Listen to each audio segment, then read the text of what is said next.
Police हाथ में Bawaria gang रास्तार chain झांपुले bike रे फेरार हो जाते सारा देश में बुली बुली लुट करुले आ ट्रेन रे फेरार हो जाते एवं पुलिस हाथ में धरा पड़ी गैंग जो सहर को जाते सेठारे प्रथम बाइक और पर चेन लुट करुले किसी दिन लुटपाट पर सहर रू फेरार हो जाते गैंग मुख्य लुटेरा उत्तर प्रदेश कानपुर राम कुमार को गिरफ्त कर commissionerate police special squad Ram Kumar को निकटर दुईटी सुना चेन सहित गोटे चोरा बाइक जबत कर पुलिस एसत अन्य दुई जन लुटेरा कटक सदर अंचल आकाश सामल और बिडानासी अंचल शीतल बेहरा को गिरफ्त कर पुलिस एम निकटर दुईटी सुना चेन जबत कर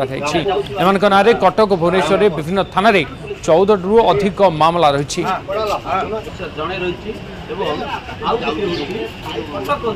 आपको जना पड़े इन्वेस्टिगेशन समय गोटे स्पेशल गैंग अच्छी जो कि बाहर को आसूसी आगु भी गैंग को अरेस्ट कर बावरिया गैंग कहते माने बावरिया ट्राइब लोक अच्छा जो मैंने कि शामली डिस्ट्रिक्ट ऑफ उत्तर प्रदेश रोचे सारा भारत रे बुलिकी अलग अलग स्टेट रे मेन मेन सिटीज रे माने क्राइम कर ट्रेन रे ट्रावेल कर और जोटी भी जीवे सेठी गोटे बाइक आगे चोरी करेंगे से चोरा बाइक रे माने सीरीज चेन स्नैचिंग और अन्य लुट घटना कर एक्सपर्ट लुटेरा रोचंती एम धरवा कष्ट रोचे जेहेतु सब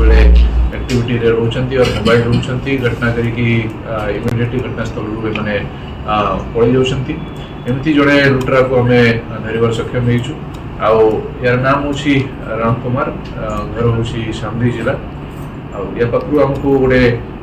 चोरा पल्सर मोबाइल जार चोरी होता बालियापड़ा पुलिस स्टेशन रे सेटा आम रिकवर करिछु भद्रक जिला आउ दुईटा चेन आम रिकवर करिछु। सबुठी एबे आलू टेंशन वर्धित